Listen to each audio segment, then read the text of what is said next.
Hello বন্ধুরা, কেমন আছো সবাই? প্রথমেই জানাই শুভ রথযাত্রার অনেক অনেক শুভেচ্ছা। এই বছরটা হলো ডোডোর দ্বিতীয় রথ।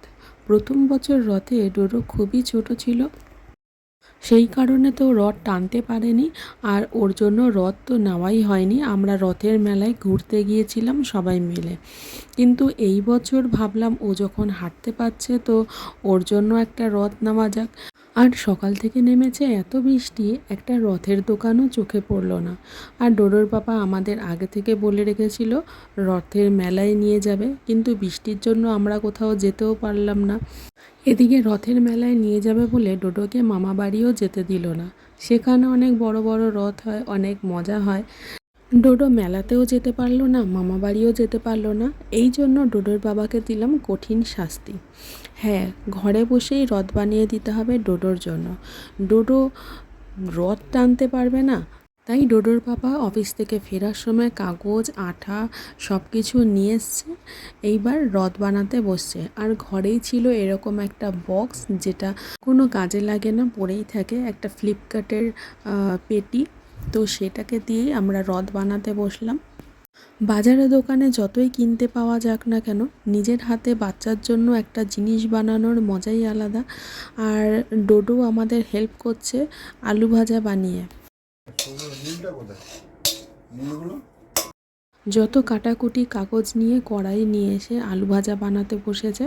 আর এদিকে আমাদের রথ বানানো প্রায় কমপ্লিট। আর আমি এখন রথের চূড়াটাকে বানাচ্ছি। তো চূড়াটা তো কিছুতেই হতে চাইছিল না, মানে আমি করতে পারছিলাম না। মনে মনে ভাবছিলাম জগন্নাথ নিশ্চয়ই আমার ওপর রাগ করেছে। তারপরে ভাবলাম ঈশ্বর না চাইলে কোনো কাজই সম্ভব না। এই যে একটা সুন্দর রথ তৈরি হলো, এটাও ঈশ্বরের ইচ্ছাতেই হয়েছে। আর আমাদের চেষ্টা তো অবশ্যই ছিল। তো আমার পুরো বানানোটা হয়ে গেছে, এবার শুধু চাকাটাই বাকি আছে। কিন্তু রথ বানানোর আসল টুইস্ট তো একদম লাস্টে রয়েছে। আর রথের পতাকাটা বানানোর জন্য একটা রিফিল দিয়ে এরকম কাগজ মুড়িয়ে মুড়িয়ে একটা ডান্ডি মতন তৈরি করে নিয়েছিলাম। আর তার সাথে এরকম পতাকাটা কেটে এরকম আঠা দিয়ে লাগিয়ে দিয়েছি, ব্যাস হয়ে গেল পতাকাটা। তোমরা অনেকেই আছো ভিডিওটা দেখো, কিন্তু কেউ লাইক কমেন্ট করো না। তো একটা ভিডিও তৈরি করার পিছনে অনেকটাই কষ্ট থাকে। তো যাই হোক, যারা ভিডিওটা দেখছো প্লিজ একটা লাইক করো, আর ভালো লাগলে একটা কমেন্ট করো কেমন হলো এটা বানানোটা। তোমাদের একটা কমেন্ট একটা পরিচিতি, কে কোথা থেকে দেখছো ভিডিওটা কমেন্ট করো, আর নিজের পরিচয়টা দিয়ে যাও। নম করো, কি করছো? রথ উল্টে দিচ্ছি, যোগুদাদার ঘর উল্টে দিচ্ছি। আর যোগু দাদা কোথায়? এটা নাও, হাতে নাও, ধরো। এরকম ধরো, এরকম এরকম ধরো, এরকম এরকম ধরো, মার দিকে দেখো, মায়ের দিকে এরকম করে দেখো।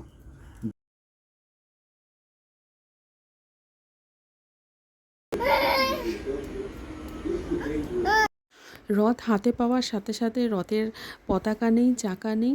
তো ছোট যেহেতু এখনও কী জিনিস এটা জানে না, তাই আমি ওরই গাড়ির সাথে রথটাকে সেট করে দিয়েছি।